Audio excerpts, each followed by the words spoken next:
Everyone keeps saying that this was like, historically like a lower end draft, right?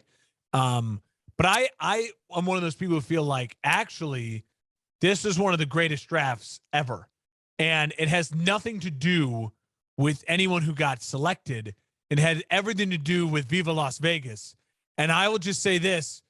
If you were one of those kids watching this year and you thought to yourself, oh, maybe I could have came out and got drafted this year, but I went back to school. Have fun in Kansas City next year because the weather in the Midwest, I live not too far from Kansas City, just a couple hours away, wasn't great.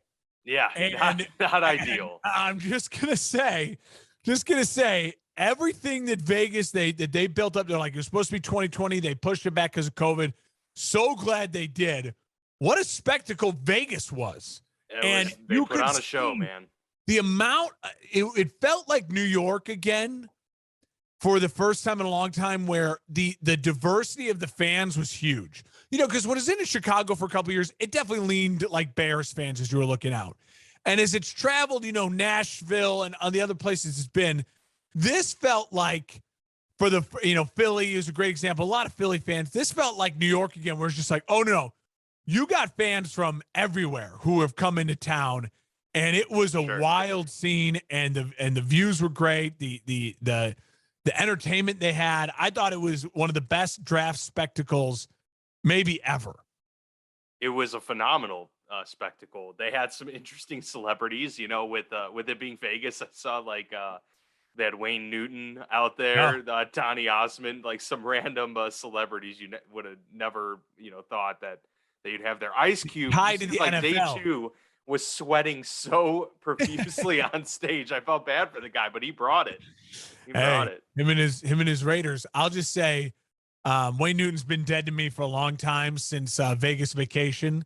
Anyone who tries to, take Clark Griswold's wife is not a good man in my book. Can't do it. Yeah. Just dead to me. But we digress and we move on. And I think the NFL will probably have a formal apology at some point in time for associating with Wayne.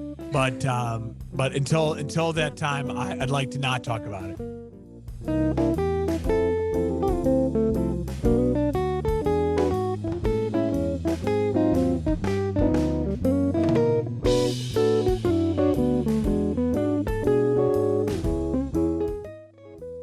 Fair enough. That will springboard us into our draft recap episode. Likely part 1 of 2. We'll see how we do here in terms of what we're able to recap here in this episode. But you mentioned it being a somewhat historic draft for the spectacle. It was also an historic draft just based on trades, players taken of a certain position, players falling from a certain position in this one as well. So a lot to kind of pour through, especially in that first round, Mark.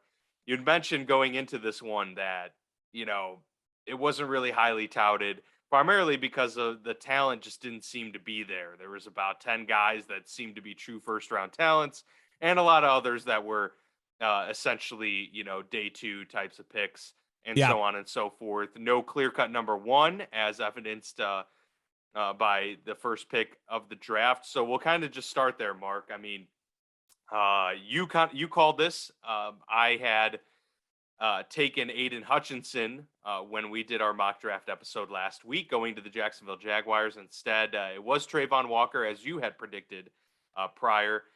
So they get the versatile edge out of Georgia, somewhat more of a raw prospect, as many would say, but a guy with obviously high upside skills. And that's kind of what they're looking for in Jacksonville, kind of just trying to do the home run swing, rather than what many would say was probably the safer pick in Hutchinson, a guy that you could, almost write in as a future Pro Bowler. But what were your thoughts on Trayvon Walker going first overall? I love you giving me credit, but I actually had them taking an offensive lineman number 1 overall. Was it Evan Neal? I had Evan Neal. Them taken? Okay, my bad. I thought you had to Walker add more protection and to shore up. I mean, okay. But I will say this: I'll just first and foremost, I'll just say, I love that Detroit. Like I said on our show, the draft preview show, if I'm Detroit, I'm praying that Hutchinson falls somehow to 2 because I think it's a no-brainer for Detroit. It makes so much sense. The homecoming, Lions fans really getting a win with Aiden Hutchinson. Whenever you can get the best player in a draft at the number 2 overall position, that feels good. It just does. Sure. I will say this for Travon Walker. Obviously, the upside's there. And if the Jags feel like as an organization, they can get the most out of him and turn him from a little bit of a project into a perennial Pro Bowler, then kudos to them. I just worry is the Jags are not exactly a stellar organization. And so it's asking a lot from your organization to have the faith to just be able to do that. But listen, I think he has got all the measurables. And in a draft where beyond Hutchinson, even him as being a number 1, he's the number 1, but you mentioned it. There really was about that. Normally in a draft, how they get the people a lot ask, all the time, like, how do you know it's a bad draft? Well, it's not about just the quarterbacks. It's easy to say, oh, it's the quarterback, so it makes it a bad draft. But what, the GMs fill out these anonymous surveys and they all come back and they say, who are the players you grade as round 1 talents? And so when they compile all the 32 GMs together and they realize, oh, the GMs can only agree on about like 12 to 15 first round talents. Normally they can agree on about like 16 to 20, 21 as all first round talents. So that's what you mean when you say it's a bad top of the draft. I still think it's a pretty good deep draft, and there was a lot of talent taken in days 2s and 3s that I feel like were really good players picked at, the right spots. Falling obviously to the right spots has a lot to do with it. But I think, the Jags have a lot of faith that they can make Travon Walker into something special. And if they can, then it's a great pick. Yeah, agreed. And, Aiden Hutchinson going to Detroit, the hometown kid gets to stay there. Seems like a good fit as well for Absolutely. Dan Campbell, as you mentioned. The Houston Texans go with a corner and Derek Stingley Jr. So he's the first one off the board instead of what, some may have guessed was going to be Sauce Gardner. This one goes to Derek Stingley, a guy who maybe 3 years ago, Mark, seemed to be the clear almost like number 1 pick, given how amazing his freshman season was. Still obviously had a great college career and is taken in the top 5 here to Houston. This wasn't a surprise. I mean, we had them taking Travon Walker. We knew they were probably going to go defense here unless they surprised everyone and grabbed a quarterback.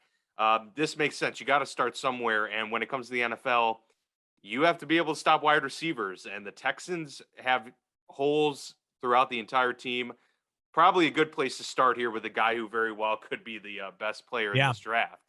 AFC South is one of the weakest wide receiver divisions in football. So he's not going to be, baptized by fire. It's not like going to the AFC West or something like that.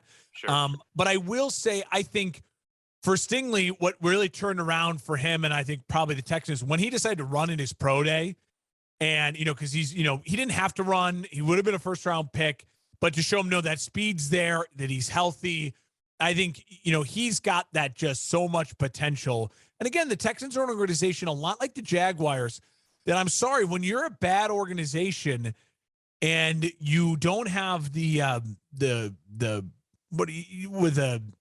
cachet, the buildup with a lot of current NFL players and NFL GMs, NFL scouts, agents, sometimes you just got to draft a guy like, you know what? It's hard for us to get talent to come here. So let's just take maybe the guy who's less safe, but more talented. You know what I mean? Sure. Yeah.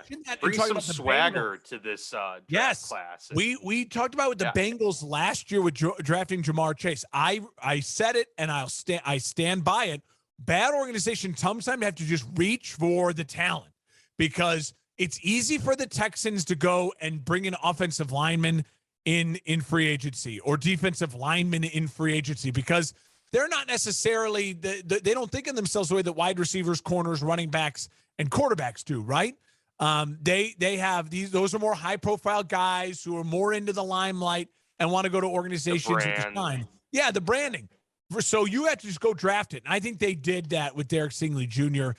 And again, sometimes when you're a bad organization, offense, I know it makes it seem simple, like, oh, no, just go get offense. But defense is just, you can at least have an identity. And it looks like with Lovey, the way the Texans want to go is, hey, let's just try to get an identity to a football team and play, in Lovey's Tampa 2 play good coverage football. You need great corners in that. You know, Peanut Tillman, we saw it for many, many years. That's what's going to give them a calling card, if you will. And I think I didn't hate the pick. Listen, for the Texans, who bad organizations, you got talent, drafted talent. That's important. Yeah, and Lovey's kind of that steadying voice, the calm in the midst of a lot of chaos there in Houston. Yeah. And I think this is a good indicator of the direction that they want to go. We're just going to play some hard-nosed, shut-down defense as best as we can and keep ourselves in games and, give Davis Mills the best chance to not go into a game and face a 21-0 deficit before you know it. So shootouts are bad for Davis Mills. Yes, very, very much so. Well, it didn't take long, obviously, for the second corner to go off the board. New York Jets with their next pick.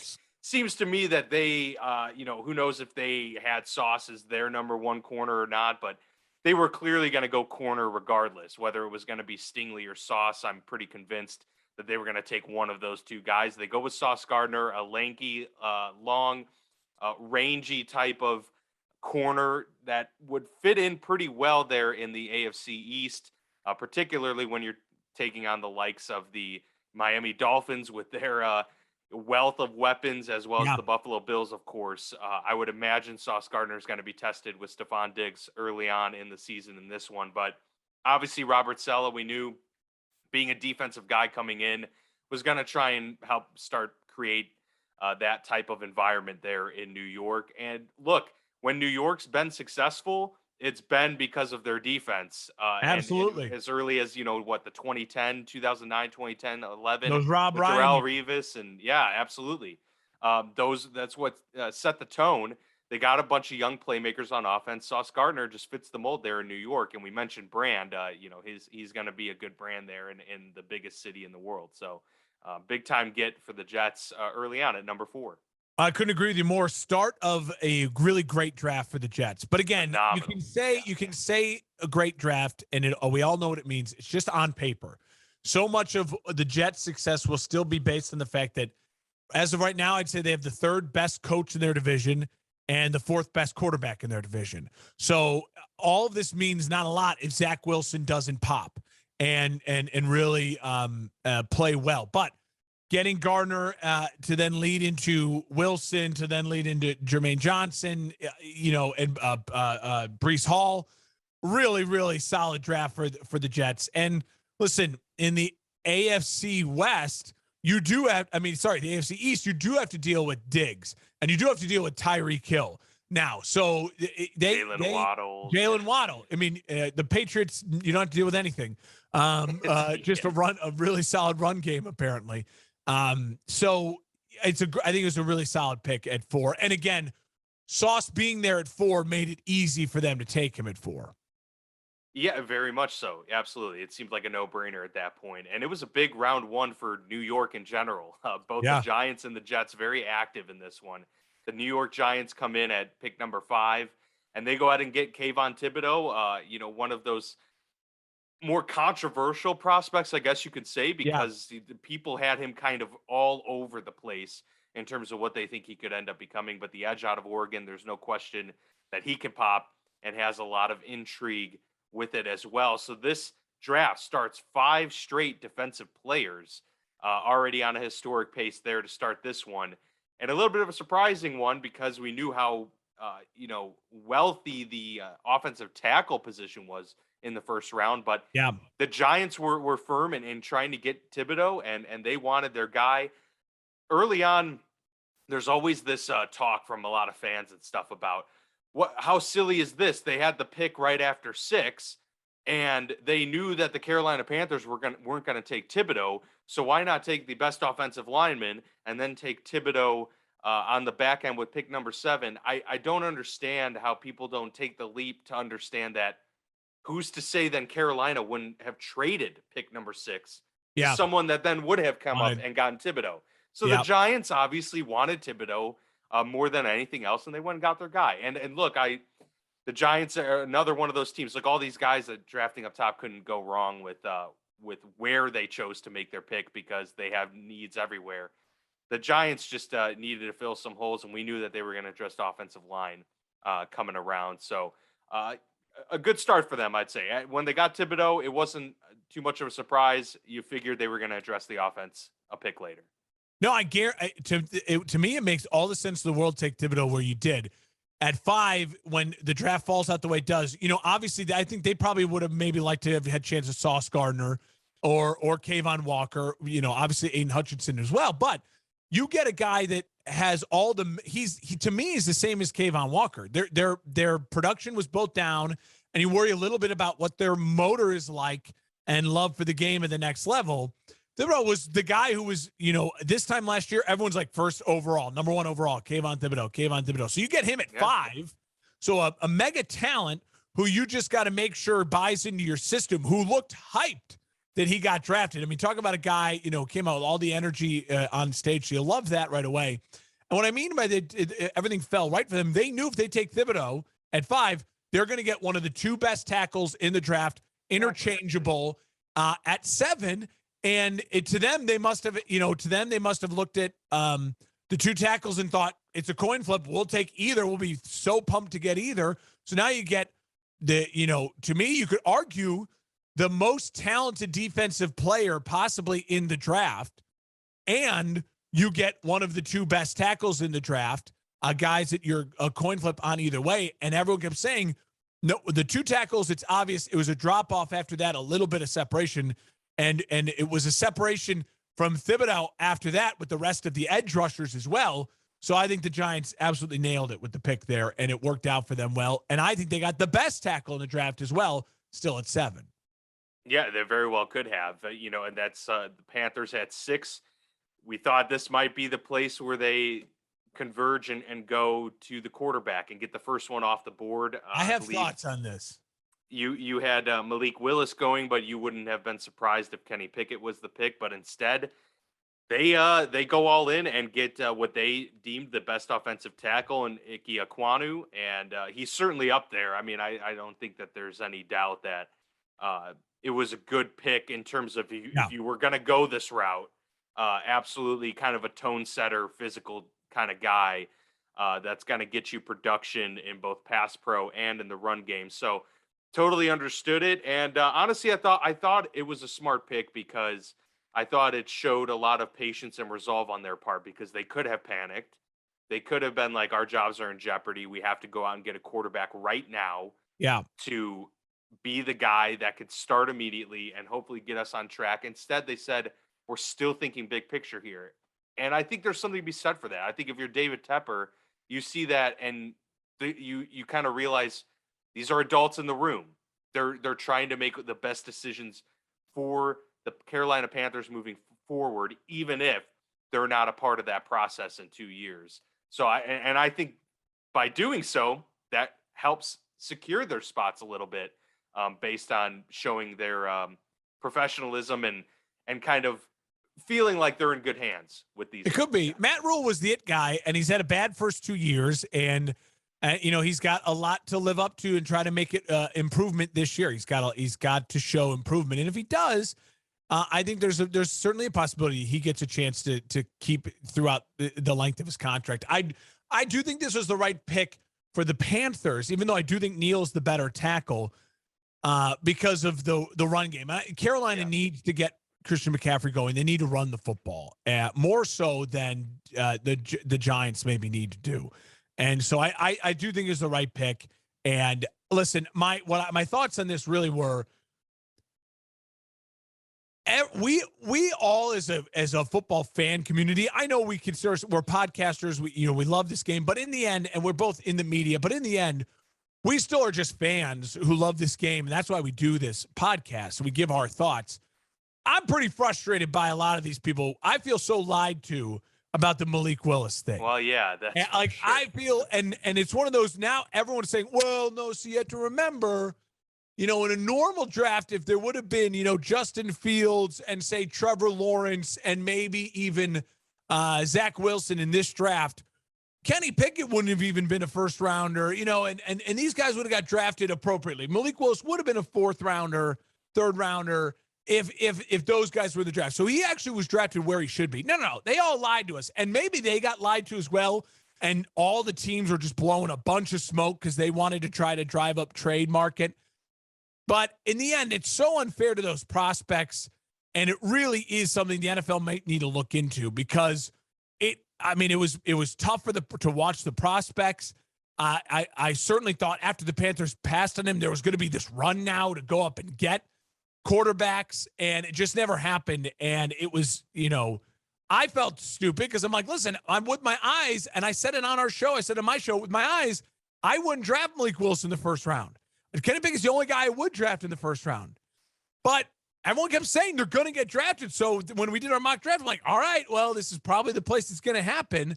So it is pretty. Yeah. It was a frustrating draft. Now it doesn't happen a lot of the time because normally there are 2 or 3, at least, quarterback prospects who are good enough to be first rounders and get drafted. And if they're good enough to be first rounders, then you see the fight and it drives up the price for them a little bit. But clearly, I felt it. And but I bought into the McShays and the Kuipers and the Daniel Jeremiahs of the world all saying, nope, these guys are going to get first round. They're going to be a run on them. And it just never happened. Yeah, I thought for sure that there was, I was of the mindset that even though they started to slip as the draft got closer, I was like, I don't buy that they're not going to go in the top 15. It just didn't, it rarely ever, if ever, happens. And, lo and behold, that's what happened. He's the first offensive player taken off here at 6, and it's an offensive tackle, and that kind of spurred a run of offensive tackles and wide receivers that we'll see coming up here in just a bit. But I agree, and also, let's not forget the NFL has a committee that invites these players, out to there was a legitimate thought that they were going to go in the first round. And that is what kind of makes it, you feel even more sad for Malik Willis and Matt Corral, these guys that were sitting in the green room for 2 days, waiting to get taken, and such a long wait for those guys. If they end up panning out, then it's gonna put the Aaron Rodgers wait or the Brady Quinn wait to shame because these guys didn't go to the late 3rd round. So it was interesting for sure to see how many quarterback needy teams passed multiple picks on to not get a quarterback. That surprised me for sure. Yeah, and I think we'll save this for kind of part 2 of the draft recap. But I do want to talk about the quarterbacks overall and how it all panned out and their possible futures. But we can save that for another time. Sure, absolutely, yeah.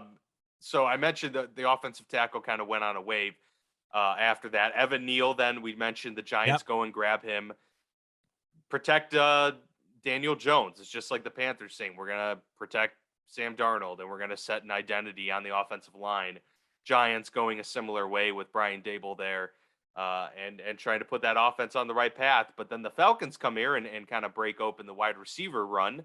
And it was a run. It's Drake London that's the first to go off. Not a huge surprise. A lot of these wide receivers were really talented, but I don't know many that had Drake London as the top prospect. Some had Olave, some had Jameson Williams, some had Garrett Wilson. Drake London was in there too, but big physical receiver. And obviously without Calvin Ridley, because he is now suspended for the whole year based on due to betting on games. So they are in desperate need of quarterbacks. And hey, if you're going to bring Mariota in, you're going to try and get him some help for sure. They don't have much of a run game. They had Kyle Pitts, Russell Gage. Yeah. Now they get him a big type of physical receiver on the edge there. I love this pick by them because I think it helps out Kyle Pitts a ton. Drake London, 6'4", red zone target. Him and Kyle Pitts now in the red zone. You can't double one because you got the other one on the outside. So it frees them both up open a ton. And this is also the type of pick that makes it seem like Ridley, even though they know he's going to be gone all year, he's still in their future plans, because then you add Ridley to the mix with London and Pitts, then you got your speed inside runner who could take the top off with your big physical receiver and your big tight end who's got all the speed in the world. All of a sudden, the Falcons completely reloaded back on offense. So I love the pick for the Falcons. Yeah, me too. Absolutely. It was a smart choice by them. And then the Seattle Seahawks come up and you're like, oh, there's another team that could take a quarterback. All right. Yep. The Falcons didn't. They passed. Maybe the Seahawks do it. Again, I kind of like the pick here. Going offensive tackle. Yes, you get the third on the board most likely. But we talked about how great of a class this is. Charles Cross could have been the number one tackle off the board in next year's draft, just based on the talent that this year had. So Seattle takes an offensive tackle with their pick, and it did surprise me a little bit because Seattle finds a way to just botch the first round a lot, and I actually thought it was a good, more safe pick for them, but one that helps their identity. And they've struggled to run the football. They've struggled to protect the passer. I'm sure Russell Wilson's like, "Oh, you finally got a tackle in the first round. Way to go, guys." But this kind of almost further solidified at that point. It looks like Drew Lock's their guy this year, unless they somehow find a way to get Baker Mayfield or something in the fold. But still, I thought it was a smart pick for them. You know what? I think I was confused at first, and then as the rest of the draft panned out for Seattle, it became very obvious to me Seattle is not hiding it from the rest of the league. They plan on trying to build a really young, solid core but also not win many games this year. And then Seattle with their picks next year are going to be all in for who's the number one or number two quarterback coming out next year. I mean, it feels like a CJ Stroud, get your Seahawks jersey on next year. Bryce Love, from Alabama, get ready to be drafted to the Seattle Seahawks next year. And you know what? If that's the game plan, I can't hate it. Remember, I said the day that Seattle traded Russell Wilson, the only way I'll be frustrated with them if I'm a Seahawks fan is if we're starting the 2023 season without our franchise quarterback. And it looks like if they're putting themselves in a really good spot to be really bad next year, but to have a really strong core of guys that can build around it, they need that quarterback with all the draft picks they have for next year as well.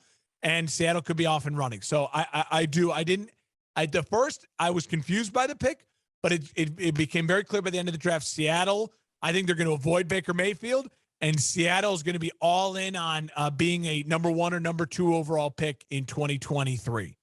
Sometimes you just got to be patient, right? And a 1 year wait at the end of the day is not that long if you're able to get the next guy. And I bet that Pete Carroll was able to sell the Seahawks ownership on that. Listen, we've been really good for a long time. We're going to be really bad this year. And next year, we're going to have a chance to then put ourselves in a spot to have our future young quarterback. And we might be bad again the following year, but then it'll come to fruition 2024 and beyond. That's what a rebuild is all about when you trade a guy like Russell Wilson. And then, now we get three wide receivers in a row. The New York Jets, after getting Sauce Gardner, go to the other end of the ball and get Garrett Wilson, who could be the best wide receiver in the draft. Again, we'll find out. But a lot of these wide receivers very talented and good. The Jets get Garrett Wilson. Then the Saints go on to trade with Washington at 11. So Washington then drops down to one of the Saints picks that they got from the Eagles in a trade earlier this last month. And they get Chris Olave. So, and we thought, Chris Olave was a good fit for what they wanted to do there, given Michael Thomas, has that outside perimeter role. Olave could really work in the slot and seem to work well there. And then the Detroit Lions decide to move up and do a trade with Minnesota at pick 12. And then they get Jameson Williams. So everyone hungry to go get a wide receiver there. What were your thoughts on those landing spots? I think they were all really good landing spots. I think the Lions probably are a little frustrated that Olave or Wilson wasn't there at 12. But I think the Lions are going to be happy with Williams when he's healthy. The Lions, I mean, no team wants to draft a guy who's not ready to start the season, obviously. But I do think Jameson Williams in Detroit with St. Brown and Hockenson, the stable of running backs that Detroit really has now, they're going to be, by the middle of next year, I think, a pretty potent offense. And again, Detroit, I think, has set themselves up in a really solid position. I'm very excited for Lions fans. I think they're going to be they're building something. And again, whether it's Jared Goff or a future quarterback, they're going to be, they have the picks ready for next year as well. The Lions, if Jared Goff can second year in the system, grow and build, and they've given him more weapons, win some more games, I think Jared Goff has a chance to stay on as the quarterback with that team. or they can be rid of Goff's money, rid of Stafford's money by this time next year and be in a great position to get their franchise quarterback. So I think, again, the Lions love it. I think it's Olave is a great fit for the Saints. I think him and Jameis Winston will have a great connection. And then I think for the Jets, again, smart, because they have got the Jets, the Jaguars, the Bears, the Patriots, and the Niners all have a really important job this year. When you have the second year, and it'll be the Steelers will have a really important job next year. When you're in the second year of your first round quarterback, the biggest goal is for you to make sure by the end of their second year that you feel really confident knowing if this is the guy or the not. Sometimes you can stretch it into the third year because it's that fifth year option. But ideally, by the end of the second year, you want to know if this is the guy or not. And the Jets have done a good job now of saying, Zach, we dumped a lot of talent on this roster. We need to see a pop. It doesn't mean you have to win 10 games. I don't need you to Joe Burrow us and take us to a Super Bowl in the second year. That'd be great. I don't need it. I just need to see the pop, the improvement, to be like, oh, okay. And then year 3, then I need to see playoffs. And I think most of the teams have done a really good job for their young quarterbacks, except for the Bears, of giving them the weapons that they need. We'll talk about the Bears, I'm sure, later on or tomorrow, at our part 2. But I like all those picks for all those reasons. And then obviously the Eagles come up on the clock on 13, Dan, and they do something that starts off a great draft for the Eagles. Yeah, I mean, they do a trade to trade up a couple spots with Houston there to go and get their guy, Jordan Davis, dominant defensive tackle there. Pair him with Fletcher Cox, Javon Hargrave, like not a bad grouping on that defensive line. And good luck, of course, good luck, Dak. Good luck to Washington and New York, who are trying to build up their offensive lines and run games. Jordan Davis, it made sense too. A lot of people had him falling. It's like, dude, this guy's a monster. Like, I just don't see how he can fall outside of like 20, So and a great fit sense in Philly. Great fit in Philly. He is your Fletcher Cox replacement, and Fletcher gets a year or two with Fletcher, hopefully, as he's winding down his career there. And listen, Philly, remember, is a team that made the playoffs. And what did they do since making the playoffs? They have added weapons with A.J. Brown, and they add a future defensive star. And so you just love the move. Again, what Philly is doing is showing you the blueprint now that these teams that drafted quarterbacks in the third round could show you, is saying, listen, again, you just got it. This is now year 3 with Jalen Hurts. So you've given him, he showed promise in year 2. Now you've given him the stable, you give him the keys, you got continuity at the head coach. Now, by the end of this year, we'll be able to say, is Jalen Hurts the future or not? They have all those picks now to be aggressive in getting a quarterback next year as well. Or, heck, Philly's going to be a hell of a free agent destination in a year from now, a little less than a year from now. All these unhappy quarterbacks, maybe Aaron Rodgers, all these people, you want to go to Philly with Brown, with Smith, with that defensive line.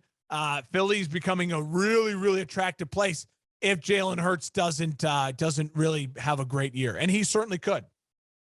Absolutely. Yeah, no, the trajectory is definitely pointed upward for them.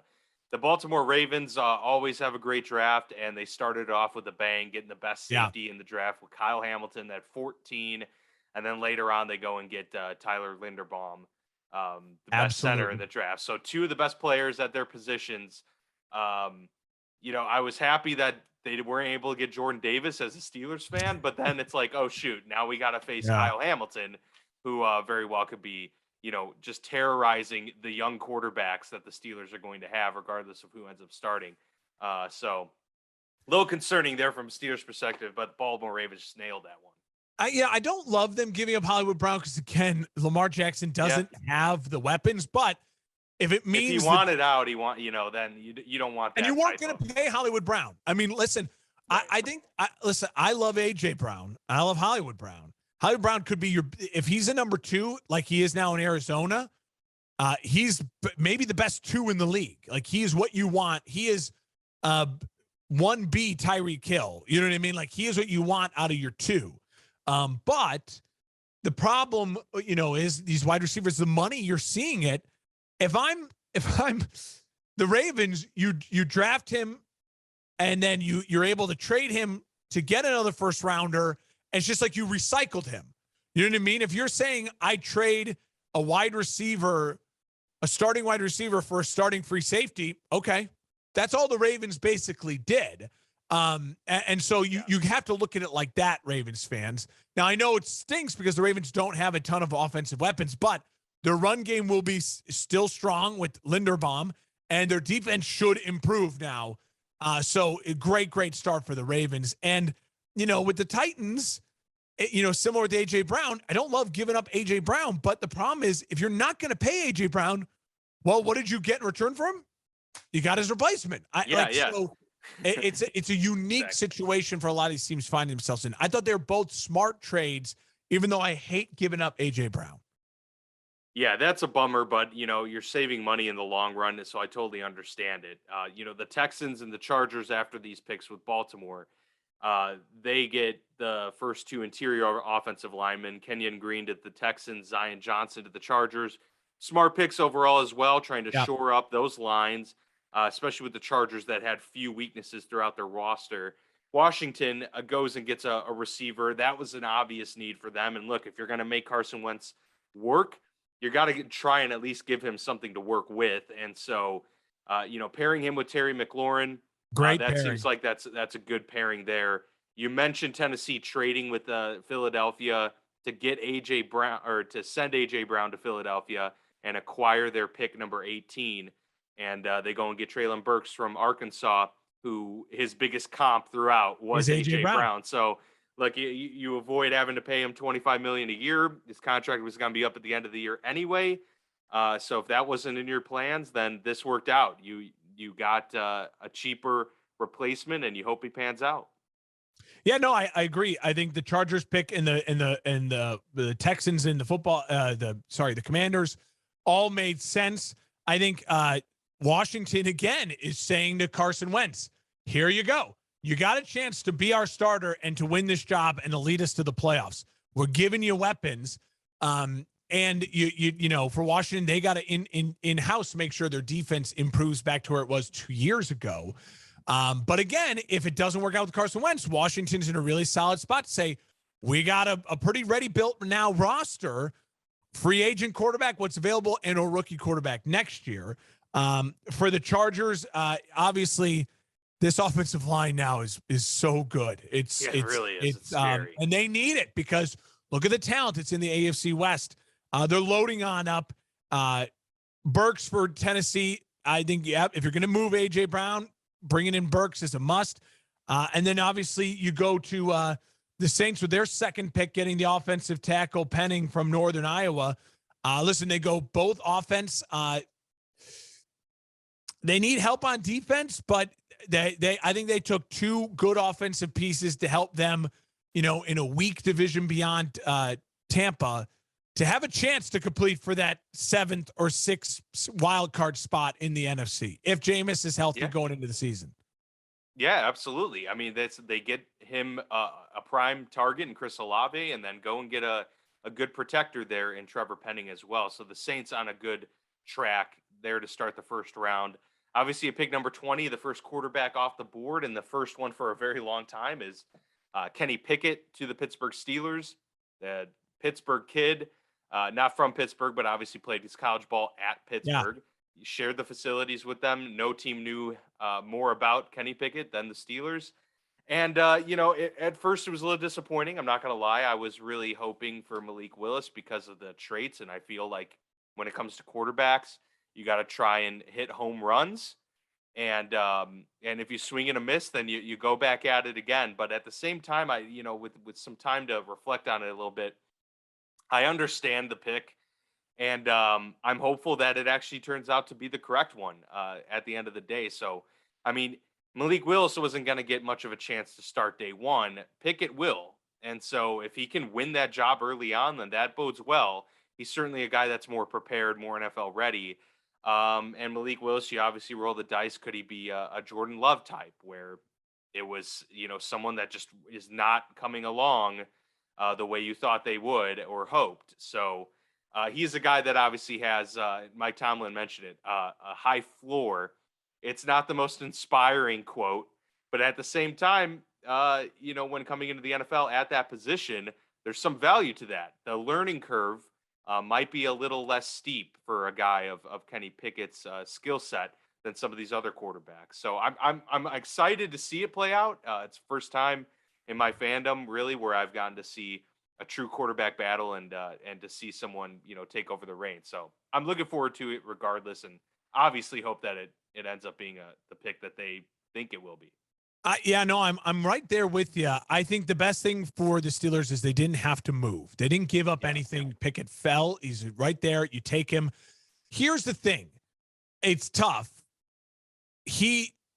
There's so much to me. It's like I keep going back and forth. I feel like the scales just keep moving and they never land in a current spot because I keep going, well, there's this, well, there's that. And what I mean is by saying is that, well, the Steelers are such a solid organization.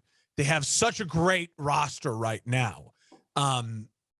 And he knows the stadium. He knows the city. He's so comfortable. I can't imagine how many times Kenny Pickett has run into Mike Tomlin already just from sharing the building. You know what I mean? And just being around there. So I'm sure there's so much comfort that a rookie quarterback, I can't remember a rookie quarterback that's ever had the comfort that he will have. Also, he wasn't taken high. Like the expectations are lower. Like that is huge. It's so helpful. All of that's great. And I don't think there is a pressure for him to start. I think the Steelers can play this really smart and be like, listen, we signed Mitchell Trubisky to come in to be our starting quarterback. We feel confident about that. We love Kenny, but he's a rookie. Like Mike Tomlin will play that so well. Time. Mike is going to be he's going to own the mic so well and just, and speak that into existence. So I don't worry about any of that. But then you say to yourself, the AFC North is probably the second best quarterback division in the NFL. And you have three guys that all have a much higher talent ceiling than Kenny Pickett. His best comp is Joe Burrow, the guy who, you say, well, he's physically like Joe Burrow, but Joe Burrow is like the most special young leader at the quarterback position we've seen in a long, long time, and just took a dump of a franchise to the Super Bowl in his second year. That's a lot of pressure. So, listen, I think I'm fascinated. That's all I can say is I think I'm fascinated to see Kenny Pickett in a Steelers uniform. If I were to project it right now, my hope as a Steelers fan, if I was a Steelers fan, would be that the Steelers are competing with Mitchell Trubisky for the playoffs through most of the season. Mitchell is a mobile guy who likes to run. He will get injured. He's injury prone. Kenny Pickett somehow, some way gets into the starting job around week 8 or 9, and you go from there and you ride out the season. And who knows, maybe he can keep you alive in that playoff hunt and have a lot of promise going into next year. I would be worried if Kenny Pickett was starting day one for the Steelers. I wouldn't want that with Mitchell in-house. I think Kenny doesn't need to start right away, and I think any sort of throw Mitchell to the wolves with the new offensive coordinator and all this stuff is good for Kenny. I guess the only thing I'd say is if he does end up beating him out, then there might be a good sign that he was so good enough to beat out a veteran. Yeah. That was taken second overall. There'd be some inspiring things there, but he would certainly be thrown into a tough situation against some really, really good defenses in that division. So that could be tough too. Corners and linebackers go in the next few picks. Kansas City gets Trent McDuffie. They move up with New England there, as New England was trading like crazy in this one. But a good pick there for Kansas City, right? Because they didn't have a whole lot of needs. But obviously, corner's a big one. They're playing in a division now with Russell Wilson inserted into the mix and great wide receivers all throughout this division. For them to be able to get like a true lockdown guy who was in contention there with the other two as being among the best in this class. Smart move for them. Green Bay doesn't go wide receiver, but they kind of got screwed, right? I mean, the top 5 wide receivers are off the board. What are you going to do? I mean, are you really going to reach at this point? I thought it was smart for them to try and just go get what they deemed the best defensive player left. And that was the linebacker, Quay Walker, big position of need for them.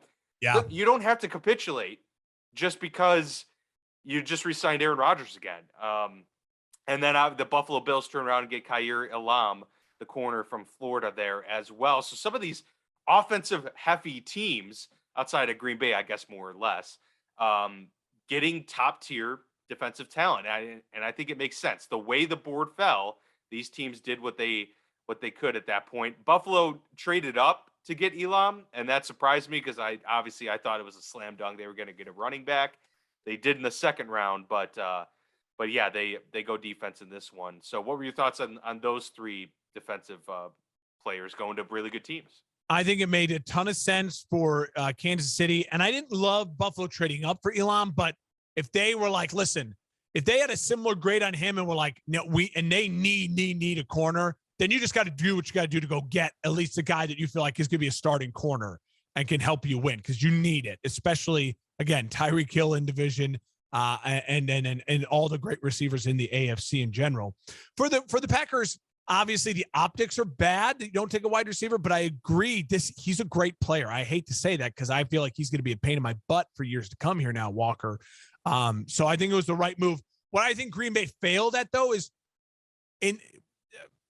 listen, I like Devontae Wyatt, the D tackle to Georgia, but optically, you may at the end of the first round, maybe you could reach a little bit for an offensive weapon. The only offensive player you've drafted since you drafted Aaron Rodgers in the first round was Jordan Love. I mean, it's just like optically, you need to help yourself out, I think, a bit. Just got some breaking news here, Mark.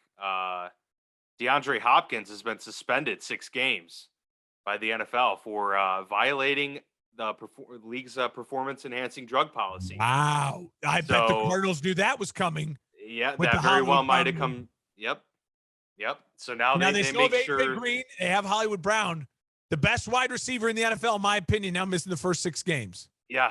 So that's, and obviously the first 6 games is not nothing. I mean, you want to get off to a strong start if you want to compete in the NFC West. Division. I mean, the only cupcake in that division is Seattle right now.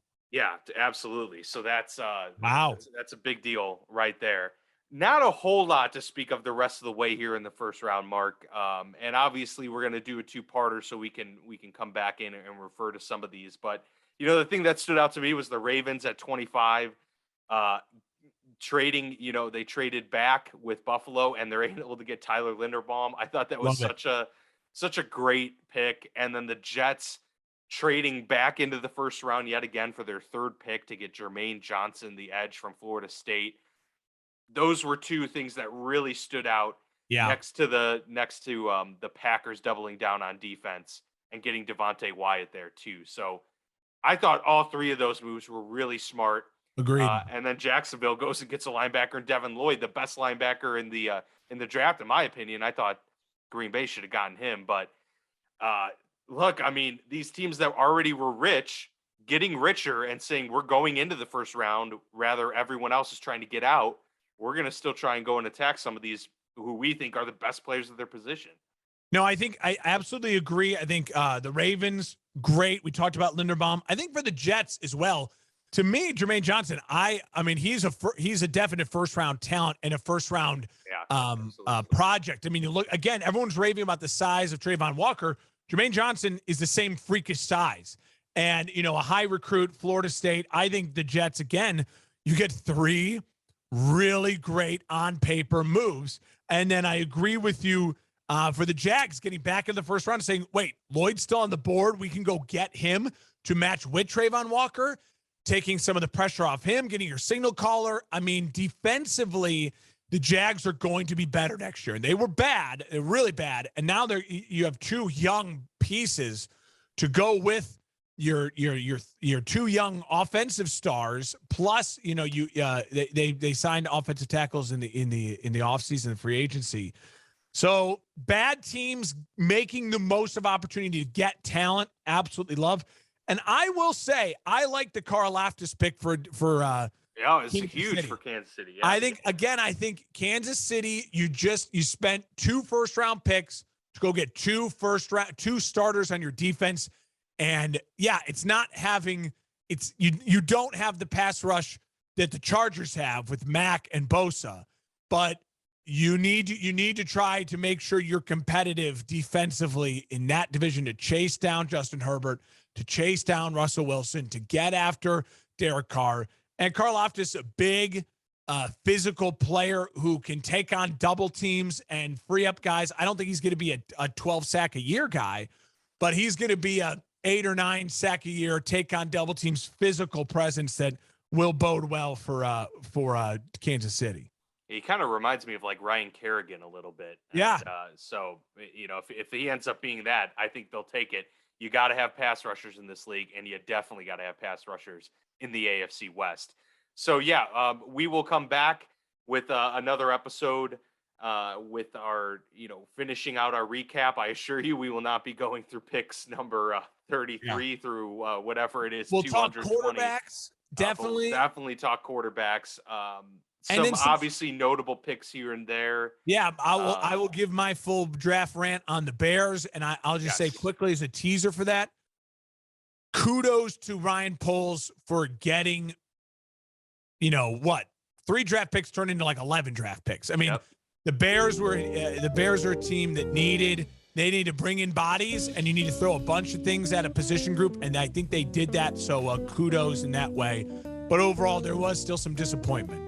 Sure. And I'm looking forward to hearing your thoughts on that because I have some thoughts on what the Bears did as well. But that will do it for our round 1 recap. Obviously, be staying tuned for our round 2s through 7 recap as we kind of round out our draft coverage. So this was a lot of fun, and we'll be back for more tomorrow.